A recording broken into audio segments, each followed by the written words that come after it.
اقوام متحدہ جاگ جائے، وقت آ گیا ہے کہ اقوام متحدہ اپنے اختیارات کا بھرپور استعمال کر کے ظالم اور غاصب قوتوں پر واضح کرے کہ وہ کوئی بے اختیار ادارہ اور تنظیم نہیں اور کشمیری عوام کو بھارتی دہشت گردی سے بچانے کے لیے آگے آئے۔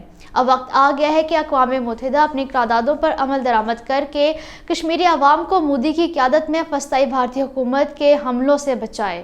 اب وقت آ گیا ہے کہ اقوام متحدہ مقبوضہ جموں و کشمیر پر اپنی قراردادوں پر عمل درآمد کرے۔ اقوام متحدہ کی جانب سے مزید بے رخی برتنے سے بھارت کو مقبوضہ جموں و کشمیر کے عوام کو دبانے کے لیے مزید حوصلہ ملے گا۔ وقت آ گیا ہے کہ اقوام متحدہ مقبوضہ کشمیر میں بھارتی مظالم اور بربریت پر خاموش تماشائی بنے رہنا بند کرے۔ اقوام متحدہ کو اپنی نیند سے بیدار ہونے میں کشمیری عوام پر بھارتی جبر کی مزید کتنی دہائیاں لگیں گی۔ تنازع کشمیر کا حل صرف اقوام متحدہ کی متعلقہ قراردادوں میں مضمر ہے۔ مودی مقبوضہ جموں و کشمیر کی آبادی کا تناسب تبدیل کر کے کشمیری عوام کی الگ شناخت کو ختم کرنے کی کوشش کر رہا ہے۔ وقت آ گیا ہے کہ نام نہاد بھارتی جمہوریت کے مکروہ چہرے کو دنیا کے سامنے بے نقاب کیا جائے۔ بھارتی ریاست راجستھان کے ضلع جیسلمیر میں دو کشمیری نوجوانوں جمیل فاروق اور معروف حسین ساکن پنچ کو گرفتار کیا گیا۔